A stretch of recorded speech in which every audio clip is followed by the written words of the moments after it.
আল্লাহ সুবহানাহু ওয়া তাআলা বলেন, ইয়া আইয়ুহান নাসু তাকু রাব্বাকুমুল্লাযী খালাকাকুম মিন নাফসিন ওয়াহিদা। হে মানুষ সকল, তোমরা তোমাদের রবকে আল্লাহ তাআলাকে ভয় করো, যিনি তোমাদেরকে সৃষ্টি করেছেন একটি নফস তথা আদম আলাইহিস সালাম থেকে। ওয়া খালাকা মিনহা যাওজাহা ওয়া বাসসা মিনহুমা রিজালান কাসীরান ওয়া নিসাআ। এবং তার থেকে তার স্ত্রী অর্থাৎ হাওয়া রাদিয়াল্লাহু তাআলা আনহাকে সৃষ্টি করলেন এবং তাদের উভয়ের মাধ্যমে ছড়িয়ে দিয়েছেন বহু পুরুষ এবং নারী। এই ধারাবাহিকতায় আল্লাহ রাব্বুল আলামিন এই যে মানব জাতিকে পৃথিবীতে ছড়িয়ে দিয়েছেন নারী এবং পুরুষের মাধ্যমে, নারী এবং পুরুষের বিবাহের মাধ্যমে। বিবাহ ছাড়াও বংশবৃদ্ধি মানব বিস্তৃত হয়, ওইটা অবৈধ পন্থা। এই জন্য আল্লাহ তাআলা বলেন, ফানকিহু মা তাবা লাকুম মিনান নিসাই মাসনা ওয়া সুলাসা ওয়া রুবা' ফাইন খিফতুম আল্লা তা'দিলু ফাওয়াহিদা। এই বিবাহ অত্যন্ত গুরুত্বপূর্ণ বিষয় মানব জীবনে, ধর্মীয় ক্ষেত্রে, সামাজিক ক্ষেত্রে, বংশবিস্তার ক্ষেত্রে, সকল দিক থেকে অত্যন্ত গুরুত্বপূর্ণ বিষয়। যদি কোনো পুরুষ মানুষের শারীরিক এবং আর্থিক সামর্থ্য থাকে বিয়ে করার, এবং সে যদি বিয়ে না করে তাহলে তার দ্বারা পাপ কাজ সংঘটিত হবে, এই ব্যক্তিটার জন্য বিয়ে করা ফরজে আইন। আর এর বিপরীত, যার আর্থিক এবং শারীরিক সামর্থ্য নাই, এই ব্যক্তির জন্য বিয়ে করা হারাম। স্বাভাবিকভাবে বিয়ে করা হচ্ছে সুন্নাত। আল্লাহর হাবিব বলেন, আন নিকাহু মিন সুন্নতি ফামান রাগিবা আন সুন্নতি ফালাইসা মিন্নি। অতএব সকল ক্ষেত্রে বিবাহ অত্যন্ত একটি গুরুত্বপূর্ণ বিষয়। ইবাদতের ক্ষেত্রে, আল্লাহর হুকুমের পালনের ক্ষেত্রে, আল্লাহর হাবিবের সুন্নাত পালনের ক্ষেত্রে, সামাজিক ক্ষেত্রে, পারিবারিক ক্ষেত্রে, ইহকালীন এবং পরকালীন সকল ক্ষেত্রে এই বিবাহের মাধ্যমে উন্নত চরিত্রের বিকাশ ঘটে। বিবাহের মাধ্যমে পবিত্রতা অর্জন করা যায়। বিবাহের মাধ্যমে স্বামী স্ত্রী অর্থাৎ নারী পুরুষ একে অপর থেকে শারীরিক চাহিদা এবং তাদের যে আত্মতৃপ্তি, এটা লাভ করতে পারে। বিবাহের মাধ্যমে পারিবারিক বন্ধন সুদৃঢ় হয়। পরিবার গঠনের সর্বোত্তম পন্থা হচ্ছে বিয়ে, এবং এই বিয়ের মাধ্যমে সমাজ থেকে জেনা ব্যভিচার হ্রাস পাবে। বিয়ের মাধ্যমে আত্মীয়তার বন্ধন সুদৃঢ় হবে। এই বিবাহের মাধ্যমে আল্লাহর বান্দা এবং নবীর উম্মত বৃদ্ধি পাবে। বিবাহ এমন একটি বন্ধন, যেই বিবাহ দ্বারা তারা যে একে অপরের স্বামী স্ত্রী সহবাস করবে, শারীরিক সম্পর্ক করবে, এই শারীরিক সম্পর্কের দ্বারাও সে সওয়াবের অধিকারী না হবে। আল্লাহর হাবিব যখন এই কথা বললেন সাহাবায়ে কেরামদেরকে, সাহাবায়ে কেরাম একটু আশ্চর্য হয়েছে। সাহাবায়ে কেরাম বলতেছে, ইয়া রাসূলুল্লাহ, আমরা তো আমাদের শাহওয়াত, আমাদের যে যৌন আকাঙ্ক্ষা, এটাকে পূরণ করার জন্য স্ত্রীর সাথে মিলিত হই, তাহলে এর মধ্যে কিভাবে আল্লাহ তাআলা সওয়াব দিবেন? আল্লাহর হাবিব বললেন, কেউ যদি এই কাজটা অবৈধ পন্থায় করে, হারাম পন্থায় যদি এই কাজটা করে, তাহলে গুনাহ হবে কিনা? কেউ যদি এই কাজটা অবৈধ পন্থায় অর্থাৎ স্বামী স্ত্রী ছাড়া অন্য মাধ্যমে যদি করে, তাহলে গুনাহ হবে কিনা? গুনাহ হবে না। আল্লাহর হাবিব বলেন, অবৈধ পন্থায় যেই কাজ করলে গুনাহ হয়, বৈধ পন্থায় সেই কাজ করলে সওয়াব হয়। আপনি যে আপনার সন্তানকে, আপনার স্ত্রীকে, আপনার উপার্জন করা টাকা সম্পদ তাদের ভরণ পোষণের জন্য ব্যয় করছেন, প্রত্যেকটা টাকার বিনিময়ে আপনি সওয়াব পাবেন। কেমন সওয়াব? আল্লাহর হাবিব বলেন, দিনারুন আনফাকতাহু ফি সাবিলিল্লাহ, কেউ একটি টাকা, একটি দিনার আল্লাহর রাস্তায় দান করলো।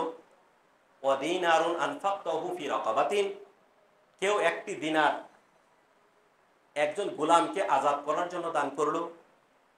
ওয়া দিনারুন তাসাদ্দাকতা বিহি আলা মিসকিনিন, কেউ একটি দিনার গরিব অসহায় মিসকিনকে দান করলো।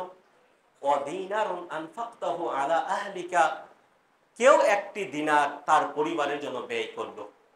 আযমুহা আজরান আল্লাযী আনফাকতাহু আলা আহলিকা, আল্লাহর হাবিব বলেন এই সকল ব্যয়গুলার মধ্যে, সকল দানগুলার মধ্যে ফজিলতের দিক থেকে সর্বোত্তম হচ্ছে পরিবারের জন্য যেই টাকাটা দান করলো, পরিবারের জন্য যেই টাকাটা ব্যয় করলো, ফজিলতের দিক থেকে, সওয়াবের দিক থেকে বাকি তিনটা থেকেও এর সওয়াব বেশি।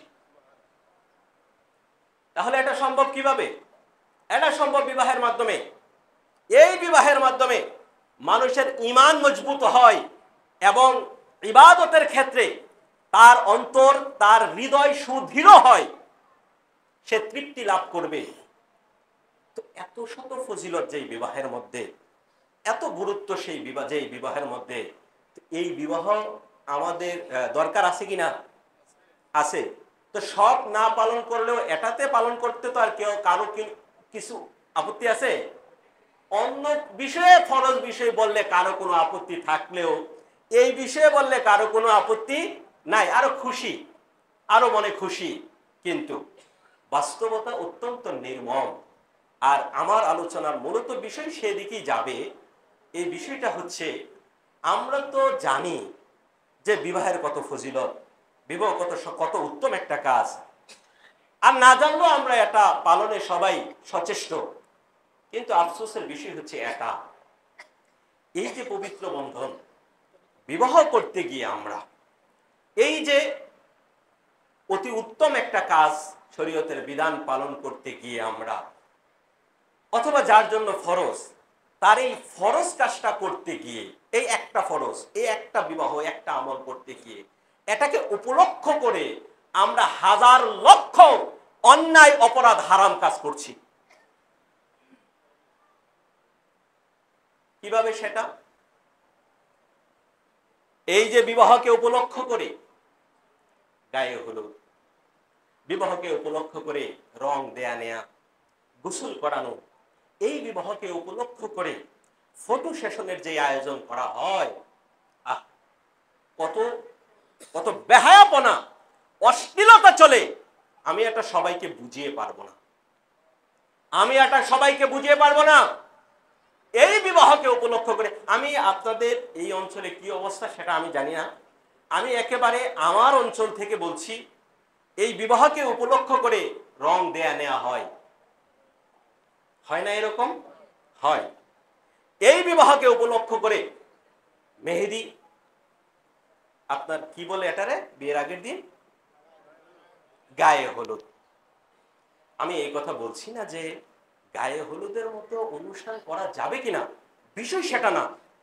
বিষয় হচ্ছে যে গায়ে হলুদ হোক, বিয়ে হোক, আর ঈদ হোক, শরীয়ত যেই কাজটাকে গুনাহের কাজ বলে, এটা সব অবস্থায় গুনাহের কাজ। আপনি বিয়েকে উপলক্ষ করে আনন্দ করতে পারবেন, কিন্তু অবশ্যই শরীয়ত যেন লঙ্ঘন না হয়। এই যে আমি আমার অবস্থান থেকে বলছি, আমি এই এলাকার কি অবস্থা সেটা আমি জানি না, কারণ খুব বেশি জানাজানিও হয় না শহর অঞ্চলে বিয়ের সাথে হলে। কিন্তু গ্রাম অঞ্চলের মধ্যে হয় কি, সবাই তো প্রায় পরিচিত, তারপরে আবার আত্মীয় স্বজন সকলেই আসে। আসার পরে বিয়ের আগের দিন আপনার এই যে দুলহা দুলহি, পাত্র পাত্রী, এদেরকে নাকি গোসল করাইতে হয়। এই যে গোসল করানো নিয়া, এই যে রং দেয়া নেয়ার মাধ্যমে নারী পুরুষ একে অপরকে, যেই নারী পুরুষ থেকে 10 হাত দূরে থাকতো অন্য সময়, আজকে এটাকে উপলক্ষ করে তাদের শরীরে হাত দিচ্ছে এই রং দেওয়ার নামে, এই রং দেওয়ার নামে। তাহলে একটা হালাল কাজ করতে গিয়ে হাজারটা হারামে আমরা জড়িয়ে পড়ছি। আমার খুব পরিচিত এক ছোট ভাই মাদ্রাসার মধ্যে আমার নিচের ক্লাসে পড়তো, সে আমাকে একবার বলেছিল, কয়েকদিন অনুপস্থিত। আমি বললাম, কিরে কই তুই? বললো যে ভাই আমার মামার বিয়ে ছিল। এতটুকু তো স্বাভাবিকই ছিল। তারপর সে কথা প্রসঙ্গে বলল যে তার মামার বিয়ে উপলক্ষে বিয়ের আগের দিন গায়িকা আনা হয়েছে গান গাওয়ার জন্য,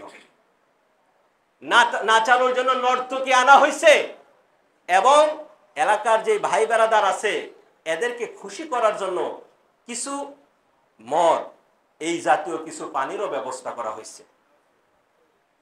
কি বুঝলেন? একটা হালাল কাজ করতে গিয়ে কত হাজারটা হারামের মধ্যে আমরা জড়িয়ে পড়ছি। কোন কাজ যদি আল্লাহর নামে শুরু করা হয়, বিসমিল্লাহ দিয়ে শুরু করা হয়, এই কাজের মধ্যে বরকত হয়, আল্লাহর হাবিব বলেছেন।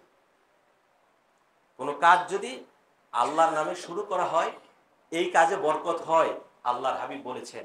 তাহলে আল্লাহর নাম নিয়ে যদি না শুরু করা হয় তাহলে এটা বরকতহীন হয়। আল্লাহর হাবিব বলেছেন একটা লেজ কাটা হয়, এটা বরকতহীন হয়। আল্লাহর নাম না নিয়ে যদি কোনো কাজ করা হয়, এটা যদি বরকতহীন হয়, তাহলে হারাম কাজ দিয়ে যেই কাজ শুরু করা হয় এটার কি অবস্থা হবে বলেন? এটার কি অবস্থা হবে? এই জন্যই তো আমরা বিবাহের যেই মূল মাকসাদ, এর থেকে যে উপকারিতা সেটা আমরা পাচ্ছি না।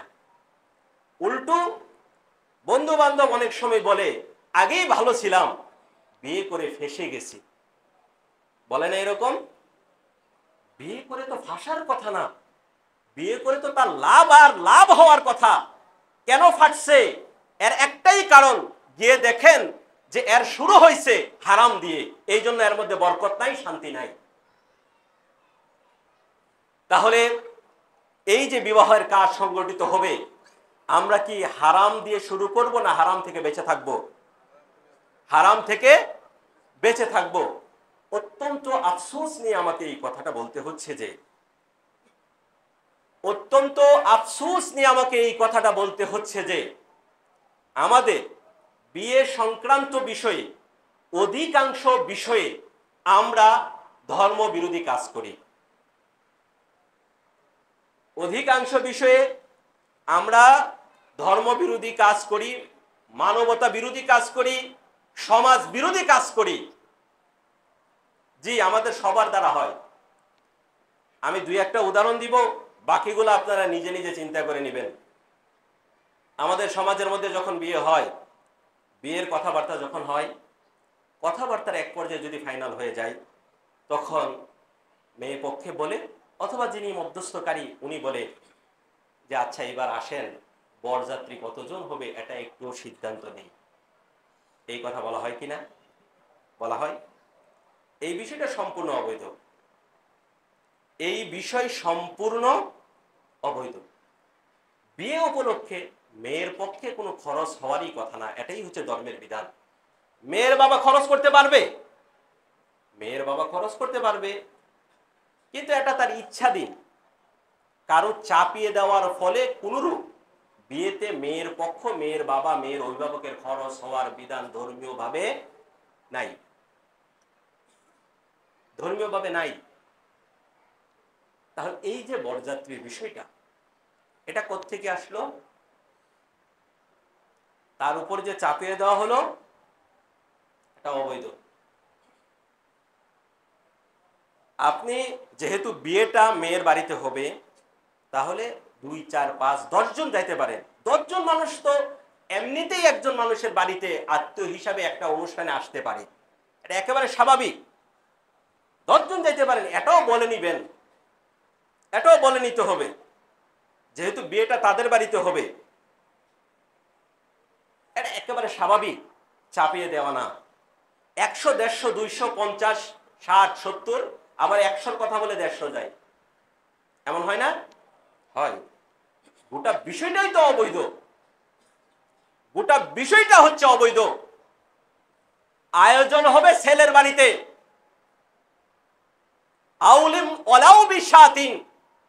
আল্লাহর হাবিব বললেন তোমরা ওয়ালিমা করো, ওয়ালিমা করো, যেটাকে আমরা বৌবাদ বলি, ওয়ালিমা করো। একটা ছাগল জবাই করে হলেও ওয়ালিমা করো, মানুষকে খাওয়াও, পাড়া প্রতিবেশী আত্মীয় স্বজন বন্ধু বান্ধবকে খাওয়াও, আয়োজন করো, জিয়াফতের আয়োজন করো। করবে কে? ছেলে যে বিবাহ করছে, আয়োজন করবে সে। আর আমরা ছেলে, ছেলের আত্মীয় স্বজন বন্ধু বান্ধব পাড়া প্রতিবেশী নিয়ে যাই কোথায়? মেয়ের বাড়িতে, যেটা বরযাত্রী। বৈধ না অবৈধ? বলেন, জুড়ে বলেন। অবৈধ। এখন বাস্তবতা কি জানেন? আমি বললাম, আপনারা শুনলেন, এরপরেও আপনাদের পুত্র বা যে বিবাহ করতেছে সে বিবাহের ক্ষেত্রে এটাকে বাদ দিতে পারবে না।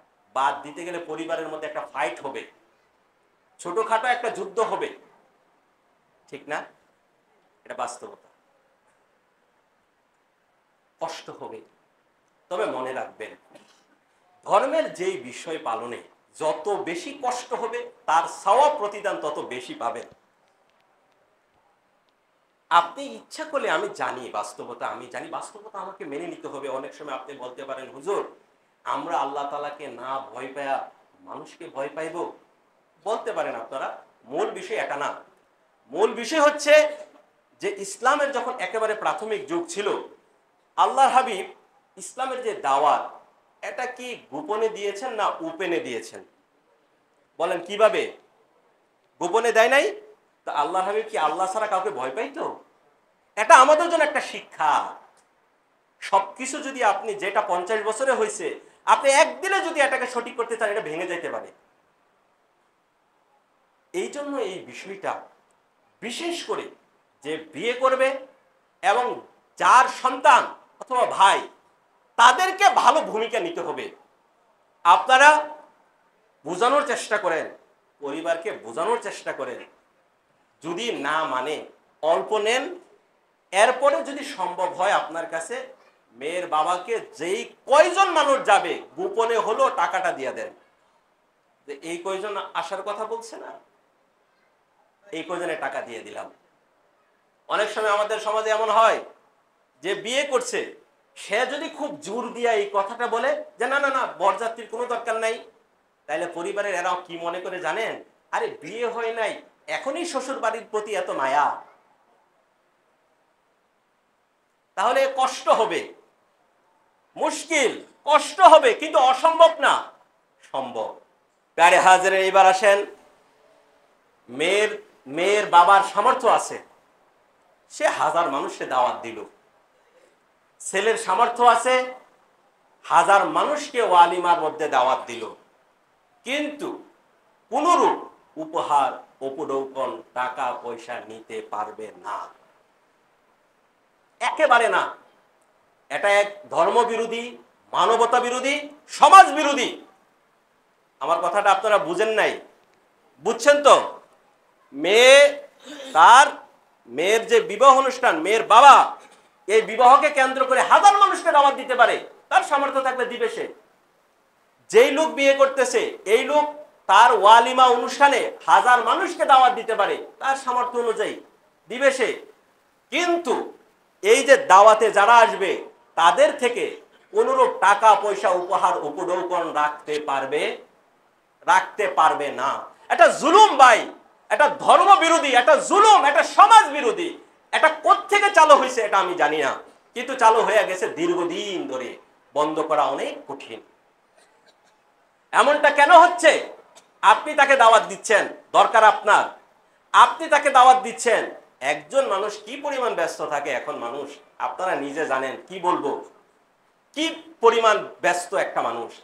সে আপনার এই দাওয়াতটাকে রক্ষা করার জন্য তার এই ব্যস্ততম সময়কে, এই ব্যস্ততা থেকে সময় বের করে আপনার এখানে আসলো দাওয়াত খেতে।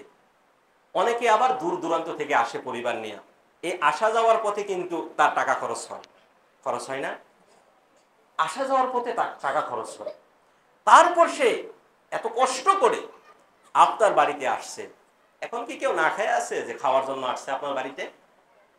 এরপরে কি হয়? এরপরে নাম লিস্টি করা হয়, কে কত টাকা কি দিল। এর চাইতে নির্লজ্জতা আমার জানা মতে আর কিছু নাই। আপনি যদি সামর্থ্য না থাকে, আপনারা কে বলছে দাওয়াত দেওয়ার জন্য? আপনি দাওয়াত না দেন, কিন্তু এইগুলো করা যাবে না, বিলকুল না, না না, কোনরূপ সুযোগ নাই। একেবারে নিকট আত্মীয় যদি সহযোগিতার জন্য কিছু দেয় সেটা ভিন্ন বিষয়, কিন্তু কোনো টেবিল রাখা যাবে না, কোনো ডেস্ক রাখা যাবে না, যাবে না। আপনার সামর্থ্য অনুযায়ী করেন। আমি জানি এই সমাজের এই নিয়মকে ভাঙতে হলে কষ্ট হবে, এটা আমি জানি, কিন্তু কষ্ট করে হলেও আপনি কার কথা রাখবেন, কার বিধান রাখবেন? মানুষের মন রাখবেন না আল্লাহর বিধান রাখতে চান? কষ্ট হবে, কষ্ট হবে, কিন্তু ভাঙতে হবে এই অপসংস্কৃতি, এই জুলুম ব্যবস্থা ভাঙতে হবে। আর এটা ভাঙার আমি একটা সহজ পদ্ধতি আপনাদেরকে শিখিয়ে দেই। সেটা হলো খাবারের মেনু কমিয়ে ফেলেন, আইটেম কমিয়ে ফেলেন, আইটেম কমিয়ে ফেলেন, সহজ হবে উভয়ের পক্ষে।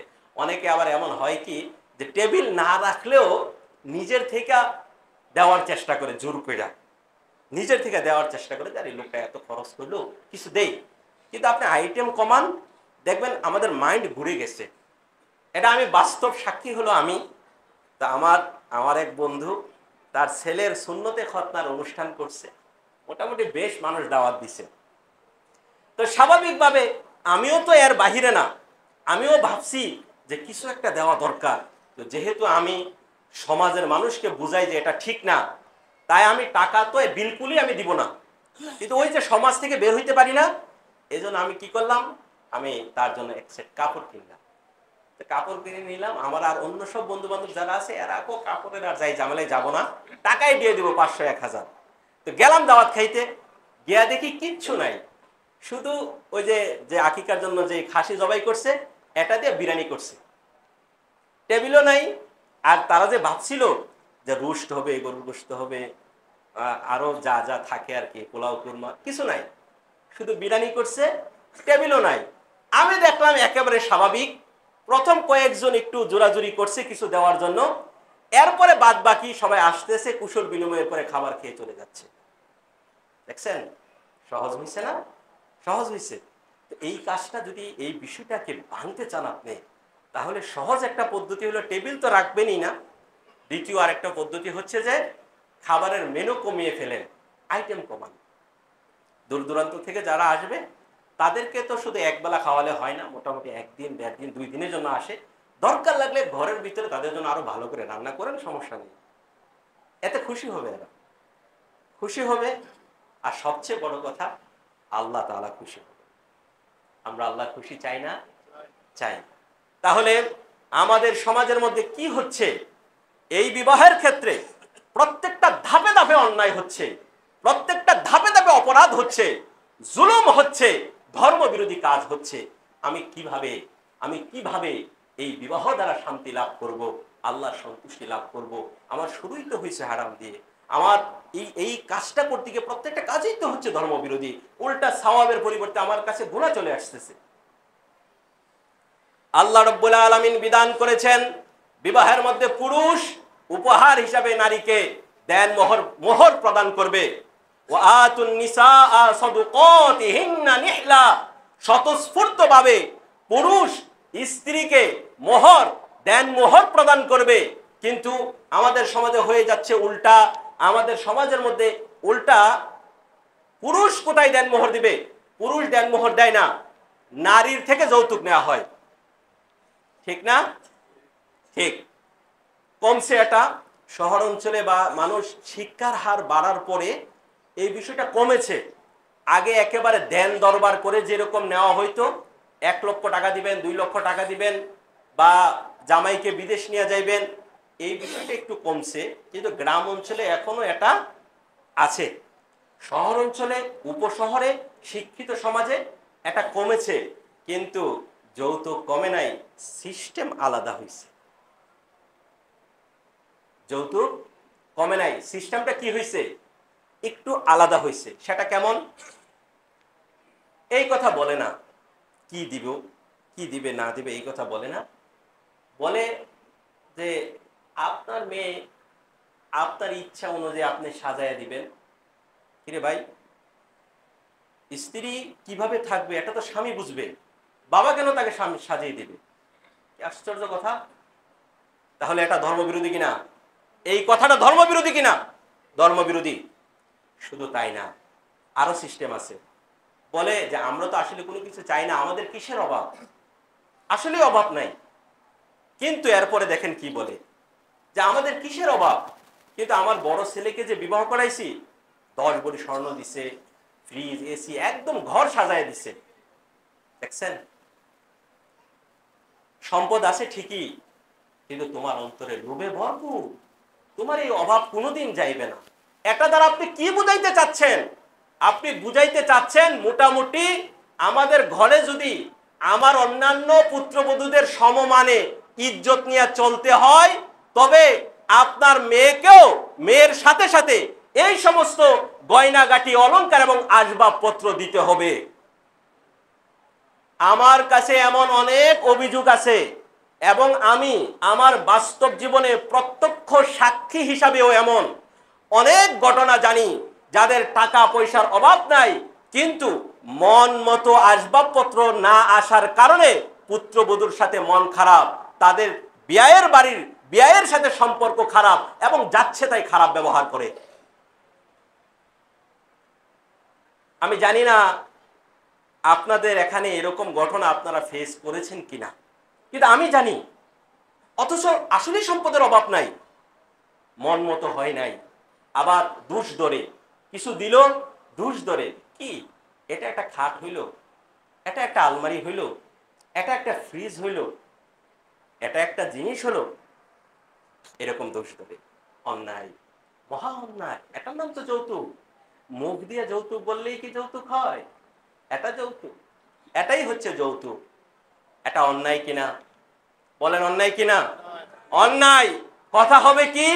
কথা হবে যে বেয়াই যদি সম্পর্ক হয়, আল্লাহ তাআলার কাছে আমরা শুকরিয়া আদায় করি, আপনার মেয়ে এতদিন আপনার দায়িত্ব ছিল, এখন আমাদের দায়িত্ব থাকবে, কোনরূপ অভাব কষ্টের মধ্যে সে থাকবে না। আপনার সাথে সম্পর্ক হয়েছে, এটাই তো আলহামদুলিল্লাহ, আল্লাহর শুকরিয়া। আমরা আল্লাহর দরবারে ফরিয়াদ করি, আল্লাহ তাদের দাম্পত্য জীবনের মধ্যে অনাবিল সুখ শান্তি আপনি প্রদান করেন। কথা হওয়া উচিত ছিল এটা, কিন্তু হয়ে যাচ্ছে উল্টা। আবার আরো একটা বিষয় বলতে হয়, আমাদের সমাজে যে মোহরের প্রথা আছে তা শুধু কাগজের মধ্যে লিপিবদ্ধ থাকে, দেয়া নেয়ার মধ্যে লেনদেন হয় না।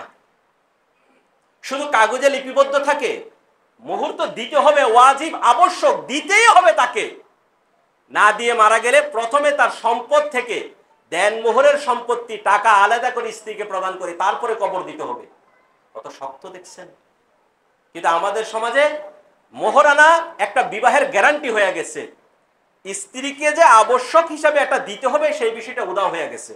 আমাদের কাছে হইছে মোহরানা একটা বিবাহের গ্যারান্টি, চালাই রিক্সা, দেন মোহর 10 লক্ষ টাকা। এমনটা হয় না আমাদের সমাজে? সে কি 10 লক্ষ টাকা দিতে পারবে? বলেন, স্ত্রীকে দিতে পারবে? নগদ তো প্রশ্নই আসে না, পরবর্তীতেও তো এটা দিতে পারবে না। তো কেন এটা দিল? মেয়ের পক্ষকে বলা হইলো যে কেন এটা চাপায় দিলেন? আরে এটা তো দিছি এই জন্যে যে যদি কোনো রূপ ঝামেলা করে, মানে এদের কথা হইলো যদি সে কোনোরূপ ঝামেলা করে পরবর্তী সাংসারিক জীবনে গিয়ে স্ত্রীকে রাখতে না চায়, তখন যেন হয়তো এই টাকার ভয়ে রাখে, অথবা যদি স্ত্রীকে তালাক দিয়ে দেয় যেন তার এই টাকাটা দিতে হয়। এই ভাবনা থেকে তারা এই দেনমোহরের টাকাটা নির্ধারণ করলো। বলেন, প্রথমেই যখন আপনার অন্তরে বিবাহের শুরুতেই যখন এই ধারণা আসলো যে যদি সে 6-9 করে, বিবাহের আগেই আপনার মনে বিবাহ বিচ্ছেদের চিন্তা আসছে, তো শান্তি কিভাবে আসবে এই সংসারে? বলেন, নিয়ত বিবাহ দেওয়ার আগেই তার নিয়ত চলে গেছে কোথায়? বিবাহ বিচ্ছেদে। এমনটা করবেন না, এটা তো তাকে দিতে হবে। ছেলে খেলা এটা 6-9 যা বললাম তাই না, তো না, এটা তাকে দিতে হবে, আবশ্যক হয়ে গেছে তো তার উপরে, জন্মত অবশ্যই দিতে হবে, ওয়াজিব। অতএব সামর্থ্য অনুযায়ী দেনমোহরের ব্যবস্থা করেন। সামর্থ্য অনুযায়ী, মানে মেয়ে পক্ষের মধ্যেও যে একেবারে চাপায়ে দেওয়া ঠিক না। প্যারে হাজারিন, আমাদের এই সমাজের মধ্যে বিবাহের ক্ষেত্রে ধর্মের বিধান ছিল বিবাহ সহজ করো, যেই বিয়েতে যত কম খরচ হবে সেই বিয়েতে তত বেশি বরকত হবে। বিবাহ সহজ করো, বিবাহ সহজ করো। বিবাহ যদি সহজ করা হয় তবেই জেনা, ব্যভিচার, অবৈধ সম্পর্ক কঠিন হয়ে যাবে। ঠিক? কিন্তু আমাদের সমাজে বিবাহ কঠিন হয়ে গেছে, বিয়ে করা অত্যন্ত কঠিন হয়ে গেছে। আজকে এই কঠিন কে করছে? এই কঠিন আমরা করেছি। এই কঠিনের দায়ভার সবাইকে নিতে হবে। এই কঠিন আমরা করেছি। আমার মেয়ে আছে, তো যখন বিবাহ করতে আসলো বললাম 15 লাখ টাকা হবে দেনমোহর। তো শুধু আপনার মেয়ে আছে, আপনার ছেলে আছে না? তা আপনার ছেলেকে যখন বিয়ে করাইতে যাবেন তখন আপনার ছেলের উপরও তো সেটাই ধার্য করবে। এই যে কঠিন, কিভাবে কঠিন করতেছি। বিশেষ করে চট্টগ্রাম অঞ্চলে তো বিবাহের নাম নিলেই 10-15 লাখ টাকা খরচ হয়ে যাবে। এরকম আজীব অবস্থা, এমন অবস্থা আপনাকে মানে বিবাহের প্রত্যেকটা কার্যক্রমে আপনি দেওয়াভাবে টাকা খরচ করতে হবে। এই যে বিবাহ কঠিন হয়ে যাচ্ছে, এই বিবাহ কঠিন আমরা করেছি। আমরা কি বলি? আমরা বলি আরে সে তো এখন ছোট, এখন সে বিবাহ করবে, তার তো বড় ভাই আছে, সে এখন বিবাহ করবে, তার তো এখনো বোন, তার ছোট ছোট বোন আছে বিবাহের বাকি, এগুলো আগে দেখ। সে তো কিছু করে না, সে তো চাকরি করে না, সে চাকরি করলে মাত্র তো চাকরিতে ঢুকলো, একটু স্থির হোক, কিছু টাকা পয়সা কামাই করুক, এরপরে করবে। এত শত কাজ করতে করতে তার বয়স হয়ে যাচ্ছে 30, 35, 36। কে করছে? আমরা করছি। এই বিয়ে কঠিন আমরা করেছি। মেয়ে পক্ষ জানে সে কি করে, কত টাকা কামাই করে, এই সমস্ত কিছু জানে। তো জানার যে চেষ্টা করে, তো সে ইচ্ছা করলেই কি করতে পারে না, স্বাভাবিক অবস্থায় বিয়ে করতে পারে না। এখন এই যে আমরা বিবাহকে বিলম্ব করছি, জেনা ব্যভিচার কি বন্ধ আছে? বলেন, এই যে বিবাহকে আমরা বিলম্ব করলাম, জেনা ব্যভিচার বন্ধ আছে? বন্ধ নাই। কে করছে এই অন্যায়? আপনার মেয়ে, আপনার ছেলে, আপনি নিজে, আপনার ভাই, আপনার বোন। বিবাহকে যে বিলম্ব করলেন, সে পাপ কাজ থেকে বিরত থাকছে কিনা এই দিকে কি আপনার লক্ষ্য আছে? এই দিকে লক্ষ্য নাই। আমাদের সমাজে এখন তো শহর অঞ্চলে মেয়েদের তো আসলে কি বলবো, আমাদের সমাজের অবকাঠামোটাই এমন ভাবে দাঁড়ানো যে কেউ ইচ্ছা করলেই সঠিক বয়সে বিয়ে করতে পারবে না। কারণ লেখাপড়ার যে সিস্টেম দাঁড় করানো হয়েছে আমাদের এই দেশে, 26-27 বছর হয়ে যায় লেখাপড়া শেষ করতে করতে। তো লেখাপড়ার ভিতরে সে কিভাবে বিয়ের নাম বলবে? লেখাপড়ার খরচই তো বাবার থেকে নেয়। 26-27 বছর ওবার বিয়ে, লেখাপড়া শেষ করতে করতে। তারপর আরো 2-3 বছর লাগে চাকরি পাইতে পাইতে। তারপর আরো 2-3 বছর লাগে পাত্রী খুঁজে বিবাহ করতে করতে। বয়স চলে গেল 35, বয়স চলে গেল 32, বয়স হয়ে গেল 33। অথচ 50 বছর বয়সেই আমাদের সমাজের মানুষ বৃদ্ধ হয়ে যায়। কোমরে ব্যথা, হাঁটুতে ব্যথা, বিভিন্ন রোগ বালাই, ঠিক না? যেই বয়সে যেটা দরকার ছিল সেই বয়সে সেটা আমরা করি নাই। তাহলে এই বিবাহ কে কঠিন করছে? আমরা করেছি, আমাদের আত্মীয় স্বজন করেছে, আমাদের সমাজ করেছে, আমাদের রাষ্ট্র করেছে। আমি কি জন্য বললাম আমাদের রাষ্ট্র করেছে? কারণ ধর্মবিরোধী প্রত্যেকটা পদক্ষেপের মধ্যে রাষ্ট্রের পরোক্ষ এবং প্রত্যক্ষ সহযোগিতা আছে। আগে যখন আমাদের গ্রাম অঞ্চলে মেয়েরা স্কুল কলেজে যারা পড়তো, আগে কিন্তু জন্ম নিবন্ধনের যে সিস্টেমটা তেমন একটা ছিল না। আপনার রেজিস্ট্রেশন যখন করতো স্কুল কলেজে, তখন একটা কমিয়ে বয়স দেওয়া হইতো। কারো বয়স 16, দিয়ে দিত 14 বছর মেট্রিকের রেজিস্ট্রেশনের সময়। তাহলে বয়স একটা এন্ট্রি হয়ে গেল। এখন ভালো একটা সৎ পাত্র, ভালো পাত্র আসলে তার বিবাহ দিতে পারে না, বয়স হয় নাই, 18 বছর লাগবে, বয়স হয় নাই। এমন ভাবে এই বিবাহকে আটকানোর জন্য এমন সিস্টেম, এমন কঠিন আইন করা হয়েছে। যদি জেনা ব্যভিচার বন্ধ করার জন্য 50% যদি আইন থাকতো, তাহলে বাংলাদেশের মধ্যে আল্লাহর রহমত ভরপুর থাকতো। ওই যে একটা হচ্ছে ধর্মবিরোধী, এই জন্য এটাতে প্রমোট করা হবে, যাও কোনো অসুবিধা নাই। আরে ছেলে মেয়ে জাস্ট ফ্রেন্ড, শুধু বন্ধু, এমন হইতে পারে ক্লাসমেট, একে অপরের সাথে সম্পর্ক, কথা বলে, কথাই শুধু সীমাবদ্ধ কিনা সেটা আপনারা ভালো জানেন। এই যে কাজগুলো করলাম, কারা করছে? আমরা করছি। আমাদের সন্তানকে এই পাপ পথে কারা বাড়িয়ে দিচ্ছে? আমরা বাড়িয়ে দিচ্ছি। আর এর মূল কারণ হচ্ছে যে আমাদের লোক লজ্জার ভয় এবং আমরা আল্লাহর বিধানকে পরিপূর্ণভাবে ধরতে না পারা। আল্লাহর বিধান হচ্ছে যখন বালেগ হয়ে যায় সন্তান, পুরুষ যখন বালেগ হয়ে যায়, তার সে এবার নিজে কাজ করবে। সে বাবা মার খাবার খাবে কেন? খাবে কেন সে? আশ্চর্য কথা, কিছু আমি জানি, বাদ বাকি আপনারা জানতে পারেন। ইউরোপ আমেরিকাতে নাকি যত বড় লোকের সন্তানই হোক না কেন, 18-20 বছর হয়ে গেলে টুকটাক সে কাজ করে, ইনকাম করে, এটাকে সে লজ্জা মনে করে না।